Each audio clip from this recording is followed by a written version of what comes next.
여러분, 성경도 우리에게 분명히 가르쳐 주기를 믿음은 들음에서 나고 들음은 그리스도의 말씀으로 말미암는다고 가르쳐 주고 있습니다.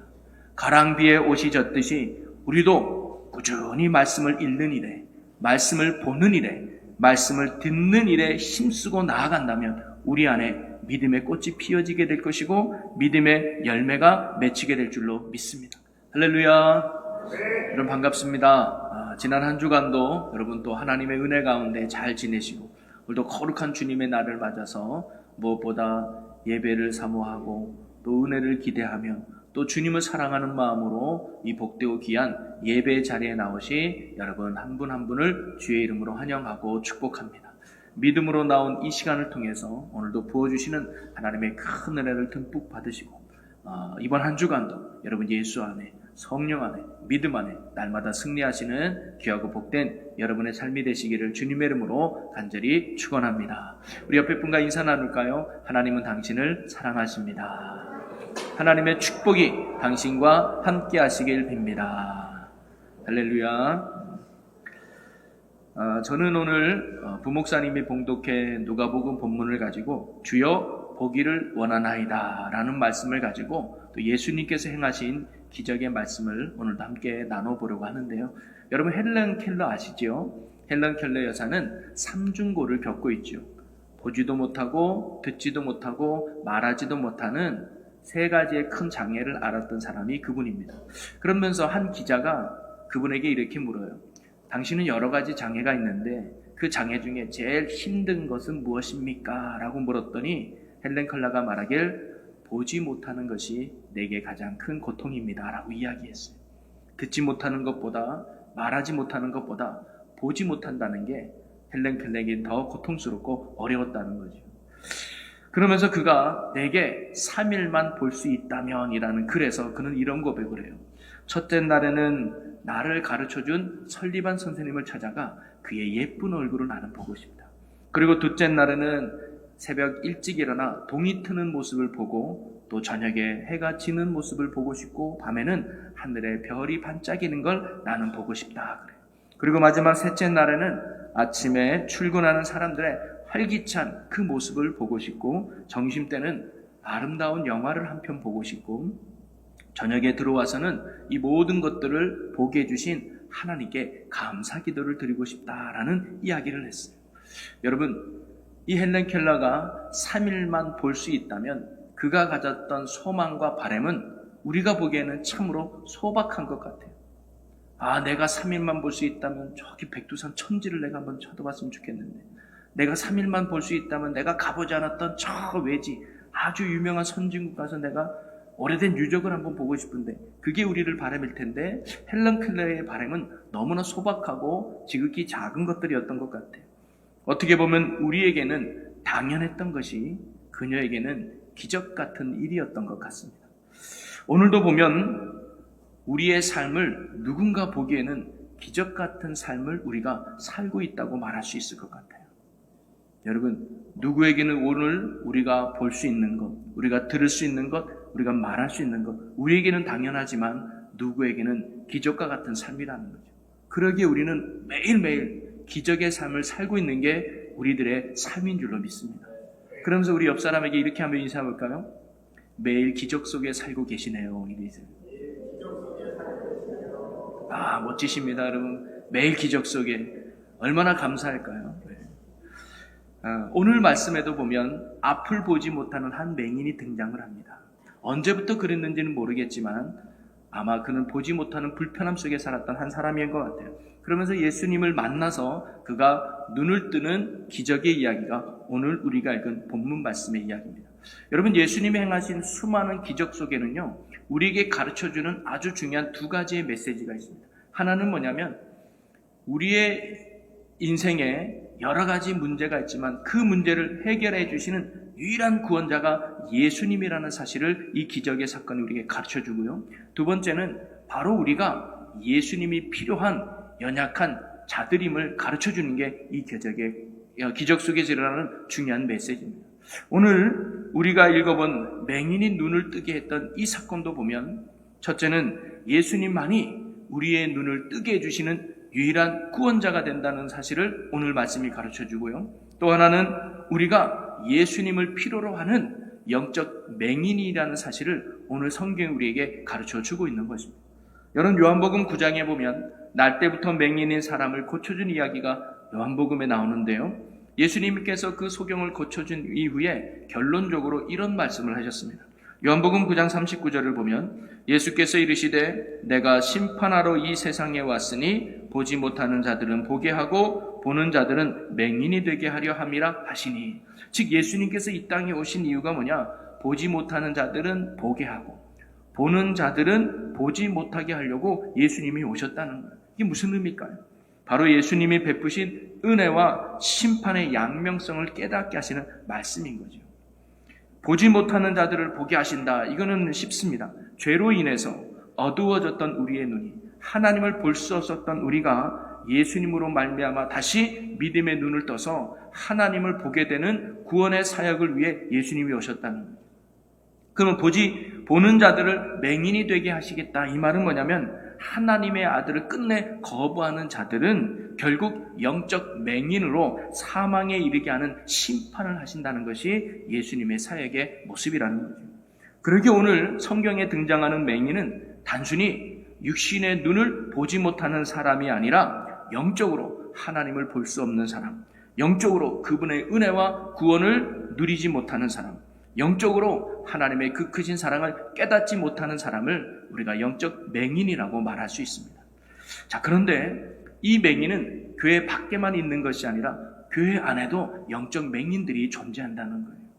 예배의 자리에 앉아있지만 은혜 주신 하나님을 볼 수 없는 사람들, 기도의 자리에 나와 앉아있지만 하나님의 응답하심을 경험하지 못하는 사람들, 말씀을 듣고는 있지만 그 생명의 말씀이 내 마음에 새겨지지 못하는 사람들, 주님은 언제나 나와 함께 하시는데 그 주님을 보지 못하며 늘 두려움과 근심과 걱정 속에 살아가는 사람들, 이 모든 사람들이 바로 성경이 말하는 영적 맹인일 수 있다는 거죠. 여러분, 여기 계신 여러분은 어떤 분들입니까? 주님을 언제나 볼 수 있는 믿음의 눈을 뜬 자들입니까? 아니면 믿음의 눈이 가리워져서 주님을 볼 수 없는 연약한 자들이 오늘 우리들의 모습은 아닙니까? 혹시 믿음의 눈이 가려워진 분들이 계시다면 오늘 이 말씀을 들을 때, 아니 이 예배를 통해 우리의 믿음의 눈이 활짝 뜨이는 역사가 일어나기를 주님의 이름으로 간절히 소망합니다.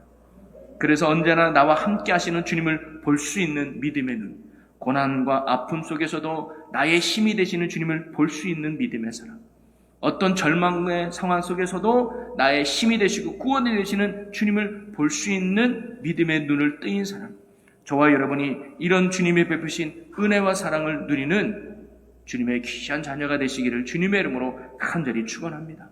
그러면서 어떻게 할 때 우리의 닫혔던 영적인 눈을 우리가 뜰 수 있을까? 저는 오늘 한 맹인이 보여준 모습 속에서 그 은혜의 비결을 함께 나눠보려고 합니다.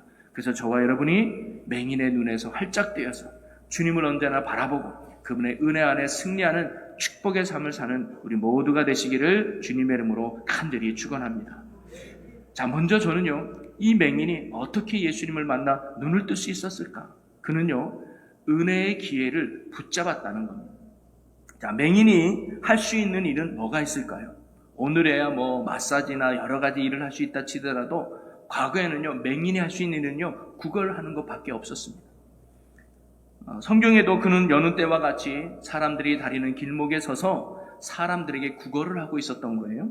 그런데 다른 때와는 다르게 사람들이 웅성웅성대는 소리를 듣게 됩니다. 그리고는 지나가는 사람을 붙들고 물어봤겠죠. 무슨 일이 있습니까? 어떤 일이 일어났나요? 평소와 다르네요? 라고 물어봤을 거예요. 그러자 사람들이 그에게 말합니다. 37절에 보니까 지금 나사렛의 예수가 이곳을 지나가고 있어요 라고 이야기해요. 그러자 이 맹인이 보인 반응이 뭐냐면 37절과 38절입니다. 우리 함께 읽어봅니다. 그들이 나사렛 예수께서 지나가신다 하니 맹인이 외쳐 이르되 다윗의 자손 예수여 나를 불쌍히 여기소서 하거늘.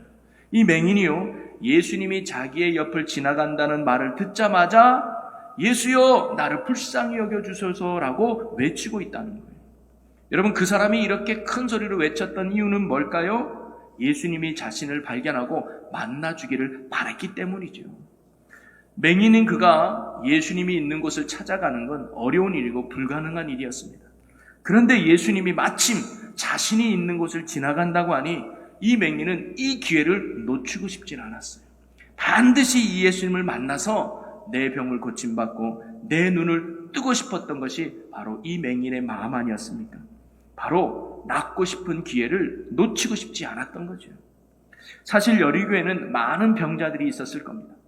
맹인도 아마 이 사람뿐만 아니라 여러 명이 있지 않았을까요? 그런데 성경은요, 예수님을 만나 고침받은 사람은 이 맹인 한 사람임을 기록해주고 있습니다.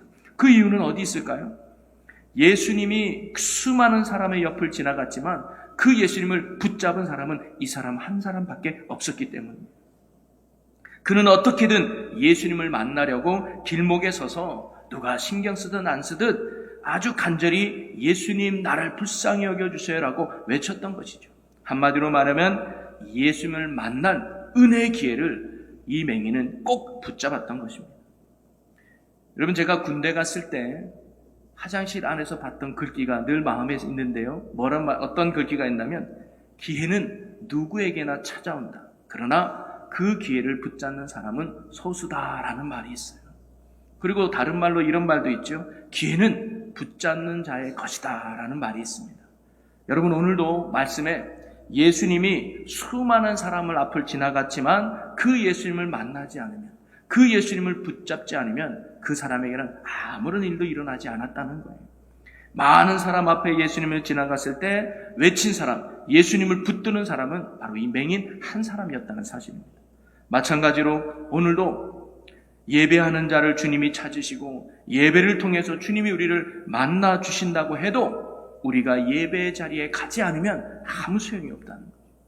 오늘도 하나님은 기도하는 자에게 능력을 베풀고 기도하는 자의 문제를 해결해 주신다고 해도 우리가 기도하는 자리에 가지 않으면, 주님 앞에 부르짖지 않으면 하나님의 능력이 결코 내 능력이 되지 않는다는 사실입니다.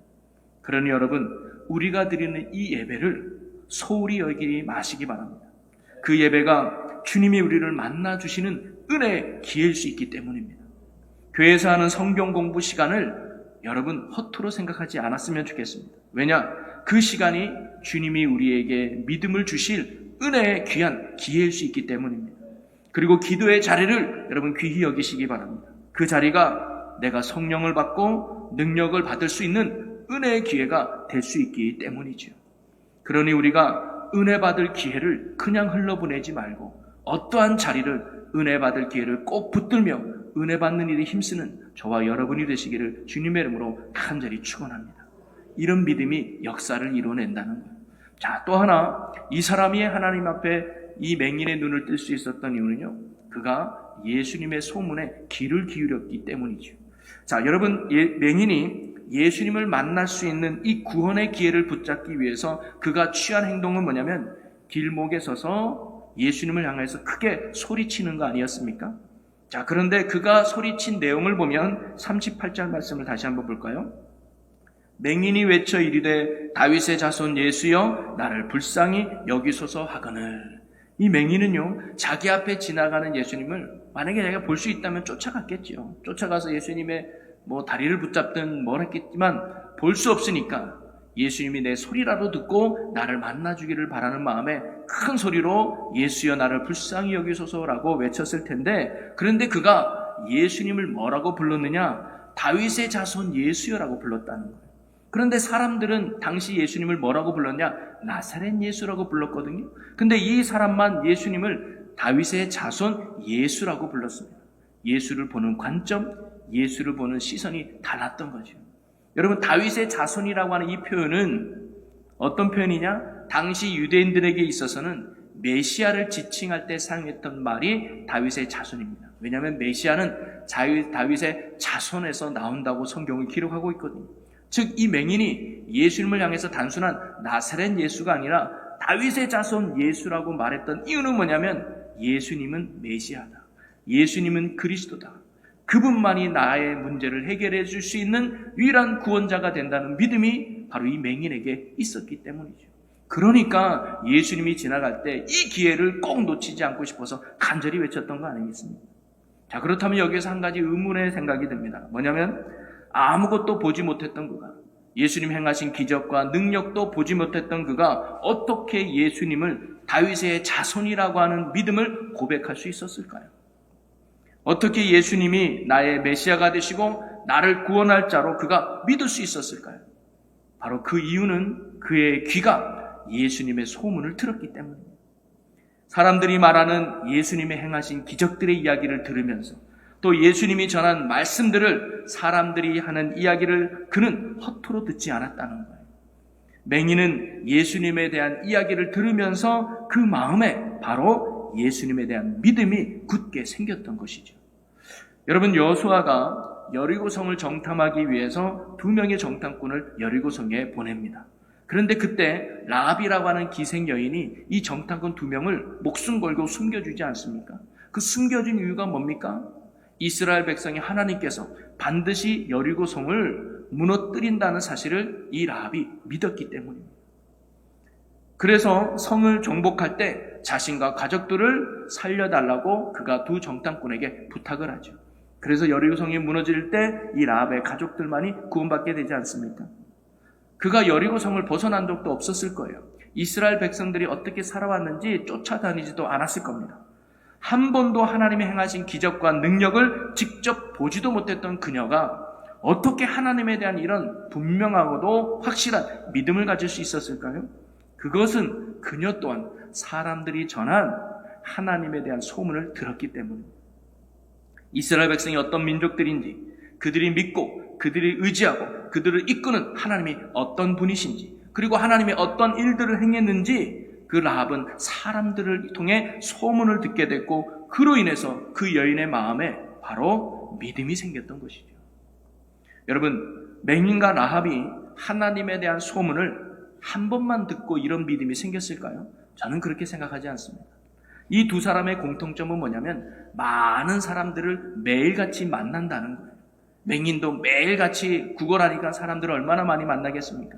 이 기생인 라합도 얼마나 많은 사람들을 술 대접하면서 만났겠습니까? 그러면서 여러 사람들을 만나면서 하나님에 대해서, 예수님에 대해서 수많은 이야기를 이 라합과 맹인이 들었을 거예요. 그런데 이 2 사람은 그 이야기를 허투루 듣지 않았다는 겁니다. 한쪽 귀로 듣고 한쪽 귀로 흘러보내지 않았다는 거죠. 마음에 담아주었습니다. 그러다 보니 결국 그 말씀이 내 안에서 뭐예요? 믿음의 꽃을 피우고 믿음의 열매를 맺게 했다는 사실이죠. 여러분, 성경도 우리에게 분명히 가르쳐주기를 믿음은 들음에서 나고 들음은 그리스도의 말씀으로 말미암는다고 가르쳐주고 있습니다. 가랑비에 옷이 젖듯이 우리도 꾸준히 말씀을 읽는 일에, 말씀을 보는 일에, 말씀을 듣는 일에 힘쓰고 나아간다면 우리 안에 믿음의 꽃이 피어지게 될 것이고 믿음의 열매가 맺히게 될 줄로 믿습니다. 그리고 어느 순간 우리도 이 맹인처럼 은혜의 기회를 붙잡는 역사하는 날이 올 거라는 것이죠. 그러니 우리도 날마다 말씀을 듣는 자리에, 날마다 말씀을 가까이 하는 자리에 소홀하지 아니하고 꾸준히 열심히 낼 수 있는 저와 여러분이 되기를 소망합니다. 그래서 그 말씀을 통해 믿음이 더욱 자라서 하나님이 주실 은혜의 기회를 놓치지 않는 믿음의 역사가 저와 여러분의 삶에 일어나기를 주님의 이름으로 간절히 축원합니다. 또 하나, 이 맹인이 예수님을 만나 눈을 뜰 수 있었던 이유는요, 장애물을 극복하는 믿음이 그에게 있었죠. 여러분, 맹인이 예수님을 만나는 은혜의 기회를 붙잡기 위해서 그는 큰 소리 쳤지 않았습니까? 그러면 예수님이 자기의 소리를 듣고 만나줄 줄 알았는데 예수님은 안 만나주고 오히려 이 맹인에게 문제가 생겼어요. 자, 39절을 한번 초반에 읽어봅니다. 앞서가는 자들이 그를 꾸짖어 잠잠하라 하되. 여러분, 사람들은요, 큰 소리로 외치는 맹인을 향해서 도와주기는커녕 잠잠하라고 꾸짖었다는 거예요. 사람들이 맹인을 꾸짖어서 잠잠게 하라고 했던 이유가 뭔지 구체적으로 성경에 나오지는 않습니다. 하지만 아마 그들은 평소에 맹인을 무시하고 업신여겼던, 거지에 불과했던 그 사람이 큰 소리로 부르짖는 것을 아주 불편하고 불쾌하게 생각했던 것 같아요. 그리고 또한 예수님의 사역에 이 맹인의 외침이 방해가 된다고 생각했던 것 같습니다. 네 소리 때문에 예수님의 말씀이 안 들리잖아. 네 소리 때문에 지금 예수님이 어디로 가는지도 우리가 잃어버리잖아.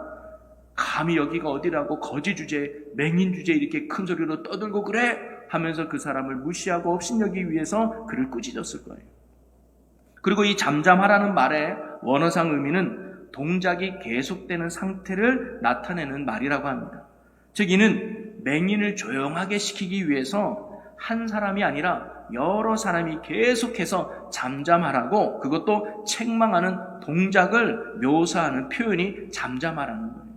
한마디로 말하면 지속적으로 여러 사람이 어떻게 보면 물리적으로 이 사람을 지금 잠잠하라고 말리고 있다는 사실이죠. 여러분, 어떤 일이든 하다 보면 위기가 오기 마련 아닙니까? 문제가 반드시 생기게 되죠. 중요한 것은 그 위기와 그 문제를 어떻게 이겨내고 극복하느냐가 중요한 거 아니겠습니까? 마라톤 선수들도 보면요, 45km를 뛸 때 30km에서 35km가 고비라고 그래요. 그때요, 심장이 터질 것 같은 큰 고통이 이 가슴에 온다고 합니다. 그런데 이 고통과 이 아픔을 잘 견뎌낼 때 마지막 42.195km를 뛰어갈 수 있다는 거예요. 이 맹인은요, 예수님을 만난 절호의 찬스와 절호의 기회를 결코 놓치고 싶지 않았습니다. 그래서 예수님이 지나갈 때 큰 소리로 예수님을 외쳤지요. 그런데 돌아오는 것은 오히려 사람들의 책망과 따가운 시선이었다는 거예요. 그에게는 위기가 찾아왔습니다. 문제에 봉착했습니다. 그러나 그때 이 맹인이 취했던 행동이 뭐냐? 자, 39절 후반을 한번 보겠습니다. 그가 더욱 크게 소리질러 다윗의 자손이여 나를 불쌍히 여기소서 하는지라. 그는요, 전보다 더욱 큰 소리로 예수님을 향해 부르짖었다는 거예요. 사람들이 말리면 말릴수록 기가 죽는 것이 아니라 오히려 더 큰 소리로 예수님을 불렀다는 거 아닙니까? 왜 그랬을까요? 이번 기회를 놓치면 나는 예수님을 만날 수 없다고 생각했기 때문입니다. 이번 기회를 놓치면 나는 결코 눈을 뜰 수 없다는 사실을 그가 믿었기 때문이죠. 지금 맹인에게 있어서 그 어떤 것보다 제일 중요한 건 예수님 만나는 거였어요. 사람들의 시선이 중요하지 않았습니다. 내 형편이 중요하지 않았습니다.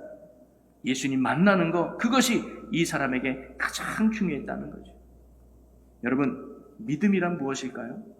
다름이 아니라 그럼에도 불구하고 나아가는 것이 믿음인 줄로 믿습니다. 예수님 밖에 보이지 않는 것, 그게 믿음이라는 거죠. 여러분이 기도하는데 혹시 그 기도를 방해하는 장애물이 있습니까? 그럼에도 더욱 기도에 힘쓰는 여러분이 되시기 바랍니다. 여러분이 예배함에 있어서 예배를 방해하는 장애 요소가 생겼습니까? 그럼에도 예배를 쉬지 않는 여러분이 되기를 소망합니다.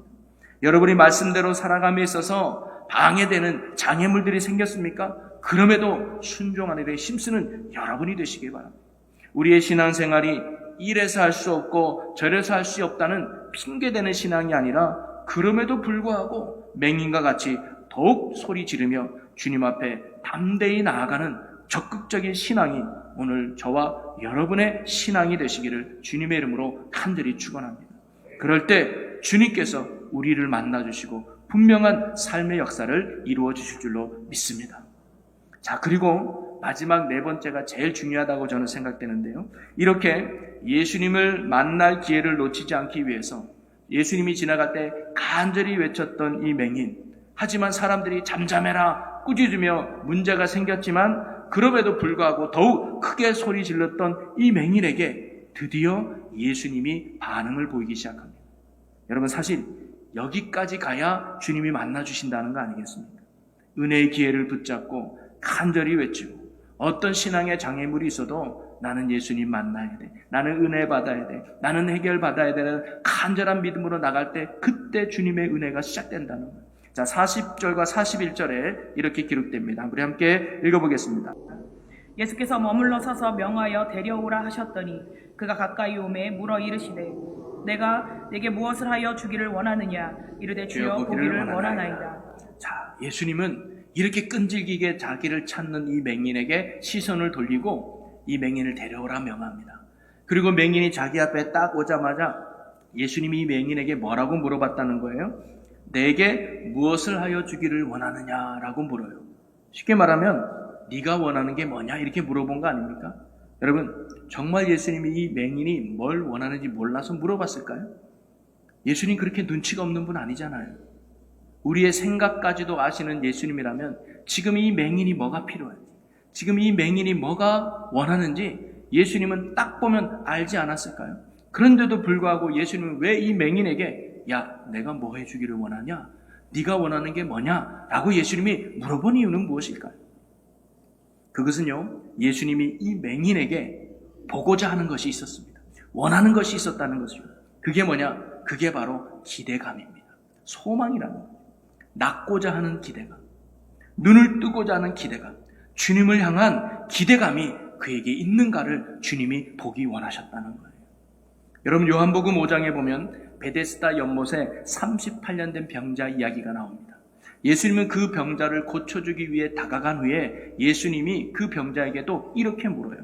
자, 요한복음 5장 6절 말씀을 보면 예수께서 그 누운 것을 보시고 병이 벌써 오래된 줄 아시고 이르시되 내가 낫고자 하느냐. 예수님은 이미 이 병자가 병이 오래된 걸 알아요. 고통 속에 있는 걸 알아요. 그러면 빨리 고쳐줘야지. 예수님이 뭐예요? 내가 낫고자 하느냐라고 물어본다는 거예요. 딱 봐도 이 병자가 낫기를 원하는 거 모르겠습니까? 그런데 예수님이 왜 이 사람에게 내가 낫고자 하느냐 물어봤을까요? 바꿔 말하면 너는 낫고자 하는 기대감이 있느냐라고 물어본 거예요. 여러분, 사실 38년 동안 병이 고쳐지지 않으면 더 이상 고치고 싶은 마음이 들까요? 38년 동안 고침받지 못했다면 이제는 포기할 만쯤 되지 않았을까요? 주변에서도 이 사람에게 야야, 이제 더 이상 베데스다 가지 마라. 왜 사서 고생이냐? 뭐하러 그 고생이 있냐? 내가 보기에 너는 낫는 병이 아닌 것 같아. 그냥 집에 가서 가족들이랑 그냥 편하게 지내지. 왜 고생해서 맨날 거기 가서 나으려고 하냐? 큰 불편함 없으면 그냥 살아. 라고 사람들이 말하지 않았을까요? 이 병자도 38년이나 병이 낫지 않았다면 아이고 그래 그냥 이렇게 살지 뭐라고 생각할 수도 있었다는 거예요. 낫고자 하는 기대감이 정말 이 사람에게 있었을까요? 기대해 볼 수 있을까요? 오늘 맹인도 나이는 나오지 않지만 오랫동안 맹인으로 거지로 그는 살아왔을 것입니다.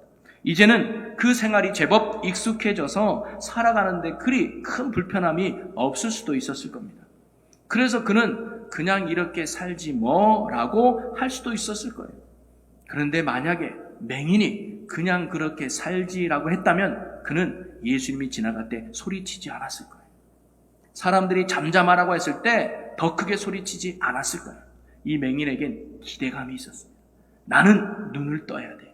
나는 이 병에서 고침받아야 돼. 나는 구원받아야 되는 간절한 소망이 바로 이 맹인에게 있었다는 것이죠. 그래서 예수님이 내가 무엇 하기를 원하느냐라는 예수님의 질문에 이 맹인은요 1절의 망설임도 없이 네 주님 내가 보기를 원합니다 라고 고백했던 거예요. 기대감을 잃지 않았던 그에게 예수님은 다음과 같이 이렇게 말씀하셨습니다. 42절을 보겠습니다. 예수께서 그에게 이르시되 보라 내 믿음이 너를 구원하였느니라 하시매. 아멘. 여러분, 예수님이 보시는 믿음이 뭘까요? 바로 믿음은 기대하는 것입니다. 소망하는 것입니다. 주님이 주실 은혜를 기대하고 주님이 역사하실 응답을 기대하고 주님의 역사와 구원하심을 기대하는 것, 그것이 바로 믿음이라는 거예요. 그리고 그 기대하는 믿음을 주님이 오늘도 우리에게 원하신다는 거죠. 여러분은 오늘 이 예배 자리에 나오시면서 얼마나 주님의 은혜를 기대하며 이 자리에 나오셨습니까? 찬양을 통해 주실 은혜를 기대하며 말씀을 통해 주실 은혜를 기대하며 기대감을 가지고 이 자리에 나오셨습니까? 아니면 습관을 따라 아무런 기대감 없이 아무런 목적 없이 혹시 이 자리에 앉아 계시지는 않습니까? 저는 오늘 우리 교회가 정말로 회복할 것이 있다면 다름이 아니라 기대감을 회복하는 거라고 생각해요.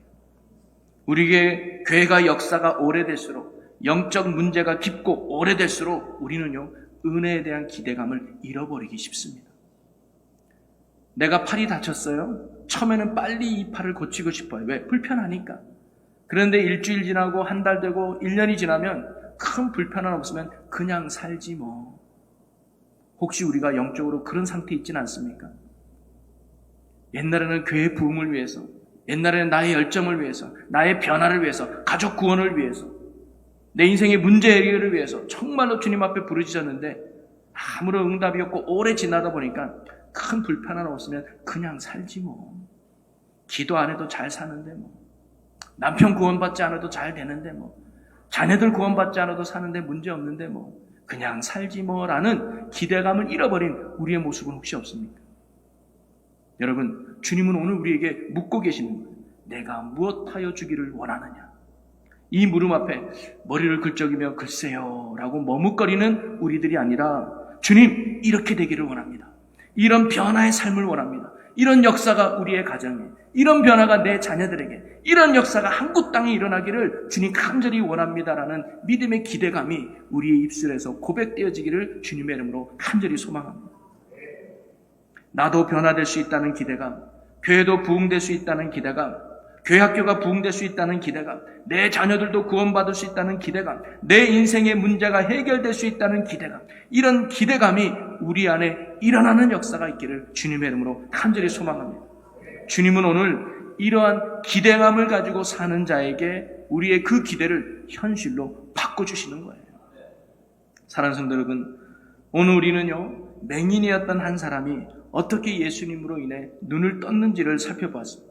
오늘 말씀은 영적인 눈이 가려진 우리가 어떻게 하면 영적인 눈을 떠서 예수 그리스도의 생명의 삶을 살아갈 수 있는가를 가르쳐주는 귀한 말씀이라고 생각됩니다.